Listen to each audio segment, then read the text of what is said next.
Rusame reader, Crow Song! And today I will be reading to you from Black Coffee by MysterySaviour. Now, on to Act 1, Chapter 11.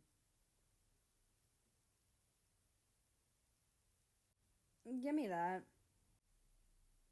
Mary, no. You've already had 4 glasses of champagne. You're going to get alcohol poisoning if you keep this up. Oh, good idea. Then we'll have to leave. America grinned and lunged for Russia's glass. The taller country placed a large hand on America's face and smirked, holding the smaller back while he made desperate grabby hands for the bubbly golden beverage. For probably the first time in his life, America was glad he didn't have his sunglasses on. Russia would have crushed them with his strong, warm, smooth hands. "Russia, please," America whined. "I long for the sweet release of death." Russia snorted. "Shut up, drama queen. You're making a scene." That rhymed. Russia felt his cheeks heat up as he met America's stare before pushing the smaller away with a huff. "You are such a child." "Aw, you love me." Russia shook his head with a slight smile, surveying the crowd to avoid looking at his tipsy mess. His? Russia took in the ballroom properly. The hall was magnificent, full of towering pillars and intricately carved plates in the walls. There were 2 ginormous chandeliers of crystal emitting waves of yellow light, shrouding the room in a homey feel despite the crowd. Over near the French doors to the castle-like balcony was an extremely long table draped with pure white tablecloth that was laden with all sorts of sweet and savory treats. Situated in front of a large floor-to-ceiling window overlooking the pristine garden was a tall champagne tower that Russia was sure America was just itching to mess with. "You really lived here, Mary?" America stopped, rubbing his eyes, and tilted his head. Yeah, why?"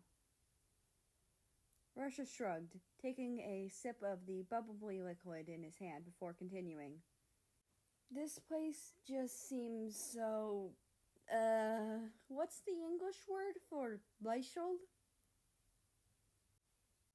"Grand," America answered without even thinking about it, messing with his eyes again due to the constant irritation they were exposed to. Russia spun on his heel to stare wide-eyed at the country who was too busy staring at the ceiling and blinking furiously to notice him. Вы можете меня понять? Which roughly translates to, "You can understand me." "Nah," America answered in almost flawless Russian, casting a sidelong glance at the baffled Russian, which was accompanied by a smug grin.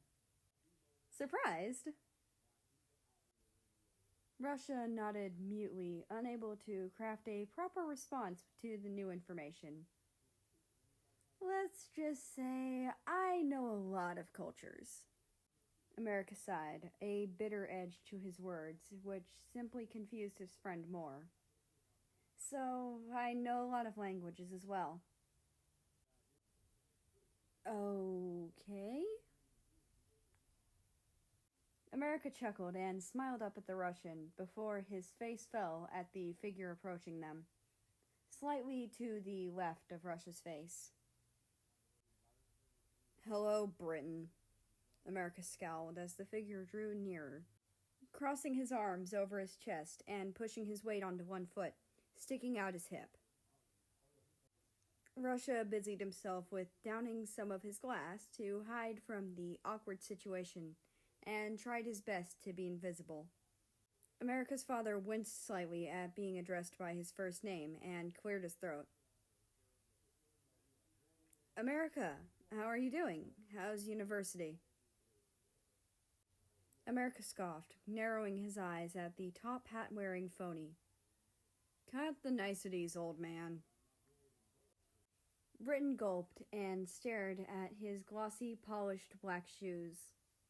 Son, I am really ashamed of my past behavior. Bullshit, America hissed.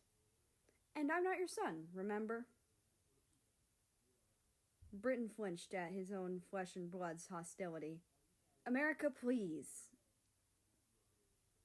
Save it. America held up a hand to stop his father from continuing. I came for my family, not you.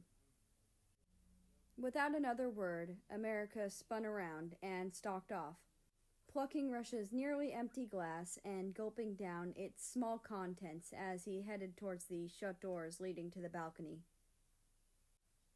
The other two countries stood in silence, watching him leave.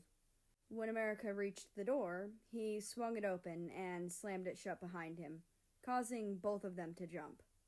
Britton sighed, exasperated, rubbing his temple with precise, practiced movements. I'm sorry, sir. He can be a bit difficult. Russia started to try and ease the tension of the situation, suddenly hyper-aware of his accent.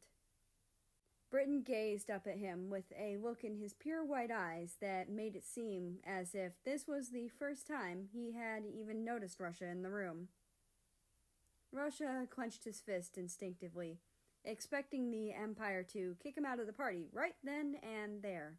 But, to his surprise and relief, Britton offered him a warm smile and held out a gloved hand for him to shake. Ah, you must be America's boyfriend. I'm his father, Britton. It's lovely to meet you. Russia reciprocated the shake with a furvious blush dusting his cheeks. Oh, no. We're not, dating. No, he just brought me along to make you uncomfortable. Russia cut himself off once he realized what he was saying. He was so focused on dodging the relationship thing, he completely forgot he wasn't supposed to tell him that. But instead of getting mad or offended, Britton surprised Russia again with a hearty laugh. Ah, of course. He's still the same little rebel, isn't he? I hope he hasn't given you too much trouble, son.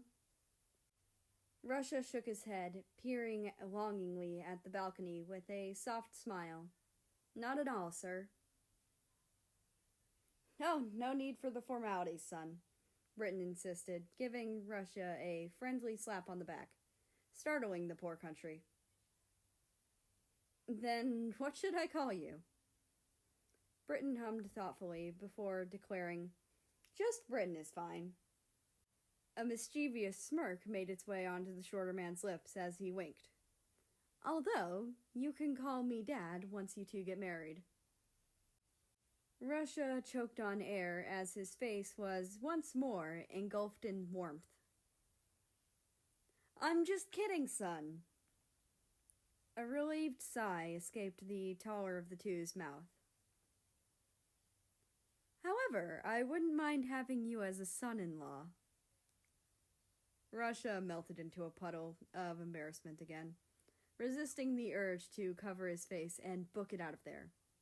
Luckily for him, Britton's attention turned away from his love life and returned instead to his son. I really am sorry, Britton murmured, his gaze lingering on America's darkened silhouette. But I'm afraid he just won't listen to me. The Empire's expression darkened as he lowered his eyes. I don't exactly blame him. I can't say I deserve forgiveness after what I've done. Russia stared at him amiably, frowning. His eyes searched the ground in thought before he lifted his eye line back to the broken father. This could work. I may have an idea for you, Britton.